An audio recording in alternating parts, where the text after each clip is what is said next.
Pozdravljeni. Sezona 2019 za Roberta Kubico je bila daleč od tiste, ki si jo sam želel. Saj res, Williams ni bil v tisti najboljši svoji formi, a vseeno tudi njegovi rezultati so bili daleč pod pričakovanimi. A kljub vsemu z te njegove slabe sezone se lahko mi, navdušenci, naučimo marsikaj. In če pogledamo zadevo malo bolj oddaleč, z malce različnega zornega kota, bomo videli, da so določene zadeve diametralno nasprotne od tistega, kar trdi marsikdo. Namreč, prva točka je ta, da vidimo, da v sodobni Formuli 1 je fizična pripravljenost voznika bistvena zadeva.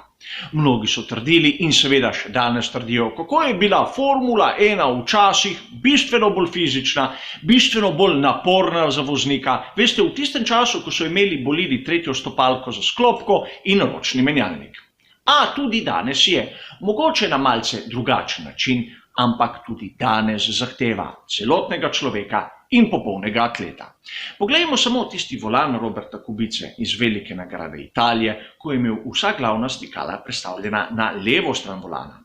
To pomeni, da jih je rabil med dirko, da niso bila tam samo zato, da so gor narisana in da smo videli skozi celotno njegovo sezono, kako je imel težave z vožnjo bolida. Namreč biti skoraj tako dober kot pred nesrečo v sodobni Formuli 1 je premalo. Žal za Roberta se je to pokazalo kot eden izmed faktorjev, kateri so njegovo sezono 2019 prikazali v slabši luči, kot si je sam želel. Druga točka. Izkušnje, ki jih je imel Robert Kubica. Mnogi so trdili, kako bo svojimi izkušnjami pomagal Williamsu razviti bolid, da bo dosegel boljše rezultate. In res bolid daleč pod pričakovanji, razvoj rahlo v zaostanku, ampak tudi izkušnje Roberta Kubice. Te izkušnje so temeljile na nekem obdobju bistveno za današnjo sodobno Formulo 1, ker so bili bolidi različni, pogonski sklopi različni, pravilniki različni.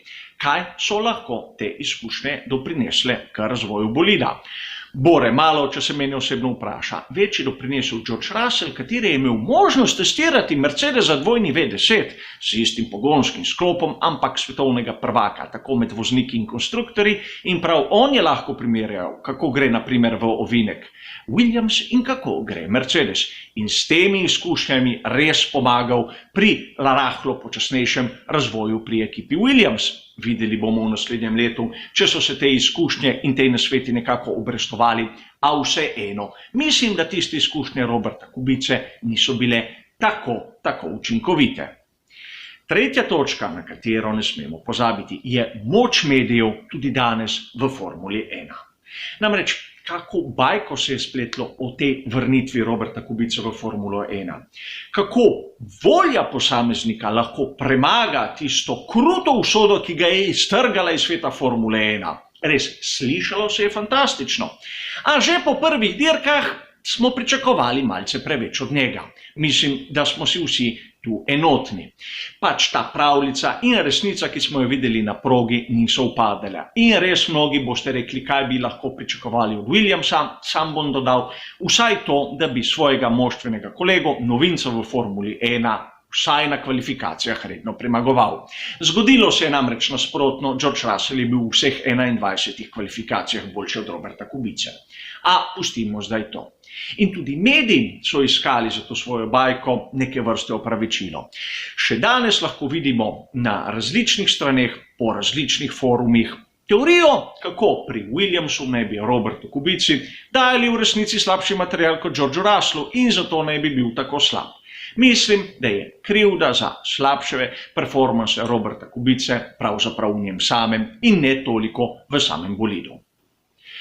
Četrta točka, katere ne smemo pozabiti in katera je bistvena za razumevanje sodobne Formule 1, je potencial navijačev, ki ga je prebudil Robert Kubica.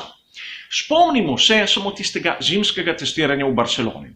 Williams sploh še ni bil na progi, bolid sploh še ni bil sestavljen v tovarni, ko smo videli polne tribune poljskih navijačev z zastavami, kako so mahali, bom rekel, čast tvojemu junaku, kateri sploh ni imel možnosti priti na progo. Nekaj, kar si mnogi navdušenci, mnogi kritiki Formule 1 ne znajo predstavljati. Kolikrat smo vsi slišali tisto frazo, katere gre marsikomu, meni prvemu na živce: Formula 1, kdo pa sploh to gleda? Gledajo in gledamo jo v mnogih. In mnogi, ki jo kritizirajo, se bojo morali sprijazniti, da pač smo in da nas je mnogo. In prav Poljaki so pri Robertu Kubici to pokazali.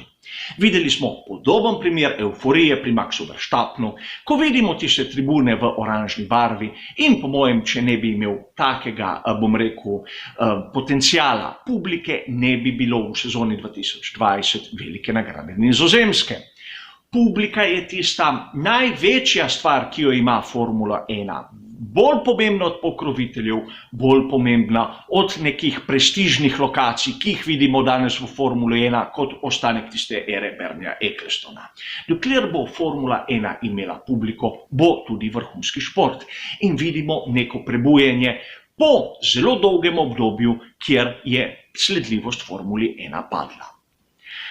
In peta točka, katera je povezana s tretjo in četrto, je pa zanimivost za pokrovitelje. Videli smo prav na primeru Roberta Kubice, zato ker je imel sledljivost, kako je postal zanimiv za pokrovitelje, kateri so vložili ogromno denarja v to, da se je on lahko udejstvoval v Formuli 1, čeprav z ekipo Williams. Seveda, če ne bi bil zanimiv za sponzorje, tudi ti ne bi vložili denarja, da bi bili bolj vidni. In prav to je tisto, kar bo lahko rešilo Formulo 1 z te otopelosti, ki jo vidimo danes. Mnogi pravijo, kako v Formuli 1 ni dovolj denarja. Ni dovolj denarja za določene ekipe, da se bomo bolj razumeli. A vseeno, ukolikor bi imeli prave voznike, bom rekel, ne samo sposobne dobro voziti bolide, ampak tudi zanimive za medije, junake publike, bi bil potencial, denar, ki bi se začel vrteti skozi Formulo 1, bistveno večji, kot jo vidimo danes v kakih primerih. In prav to bi lahko bila tudi ena izmed možnih rešitev Formule 1 s krize, ki jo vidimo danes. Nekaj, kar smo videli na primeru Roberta Kubice, da je delovalo, kljub temu, kot sem povedal v prvi točki, da je imel določene fizične omejitve, ki so se pokazale kot usodne. Videli smo 5 točk, katere smo se lahko naučili iz sezone Roberta Kubice, čeprav je bila ta bistveno pod pričakovanje. Hvala za vašo pozornost, ter nasvidenje.